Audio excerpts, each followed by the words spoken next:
And we're back to learning JavaScript. Let me show you the pop method. It can be used to remove the last element from an array, and it will also return it.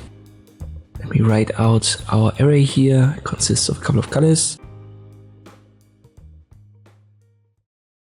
You can see them. And if we wanted to access only the last element, which is yellow, we'll add .pop to it, and then only this will be returned.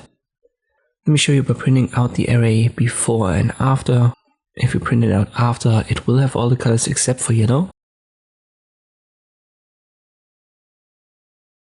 It starts with red and ends with white because the last element was removed.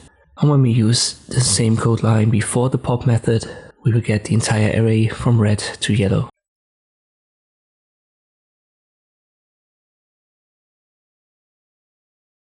So here it is, red to yellow, then we've popped yellow, and afterwards we only have red to white.